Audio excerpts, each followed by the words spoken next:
Assalamualaikum warahmatullahi wabarakatuh. Perkenalkan, nama saya Nur Fajar Sari dengan NIM 1042065 akan mempresentasikan hasil carian saya tentang manfaat etika administrasi negara, keterkaitan etika dengan proses pembangunan, perilaku publik, dan sanksi bagi pelanggar etika untuk memenuhi tugas etika administrasi publik dengan dosen pengampu Ibu Yulia Hanoselina SIP MAP. Jadi yang pertama kita akan membahas manfaat etika administrasi negara. Yang pertama itu sebagai pedoman dan acuan. Jadi etika administrasi negara dapat digunakan sebagai pedoman atau acuan dan referensi dalam melaksanakan tugas pokok, fungsi, dan kewenangan administrasi negara. Dan yang kedua sebagai standar penilaian.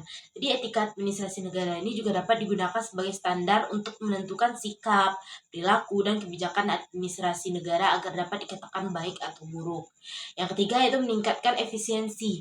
Jadi etika administrasi negara dapat membantu meningkatkan efisiensi dalam pelayanan publik dengan mengutamakan kepuasan dan kelancaran layanan publik serta memperhitungkan pemakaian tenaga kerja, prosedur pelayanan, dan biaya yang dikeluarkan.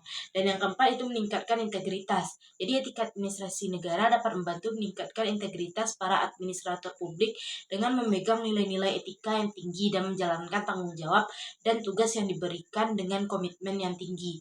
Dan yang kelima yaitu mewujudkan good governance. Maksudnya yaitu etika administrasi negara memiliki peran penting dalam mewujudkan good governance dengan menentukan keberhasilan atau kegagalan dalam tujuan organisasi, struktur organisasi, serta manajemen publik.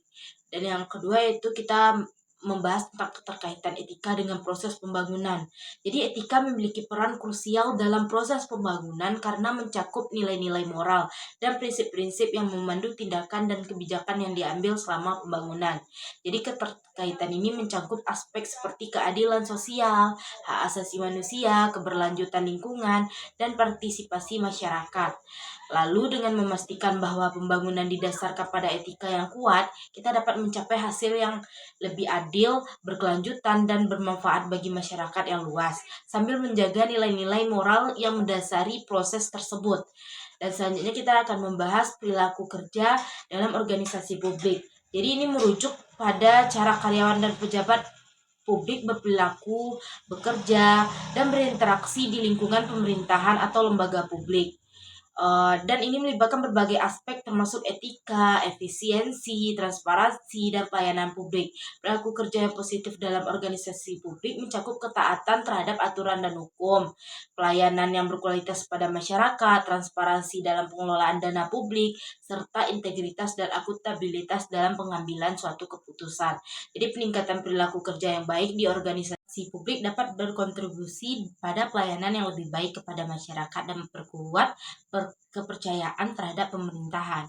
Lalu selanjutnya kita akan membahas pelaksanaan sanksi bagi pelanggar etika. Jadi pelaksanaan sanksi bagi pelanggar etika dapat berbeda-beda tergantung pada jenis pelanggaran dan masalahnya. Jadi contoh pelaksanaan sanksi bagi pelanggar etika dapat dijelaskan. Yang pertama yaitu sanksi akademik.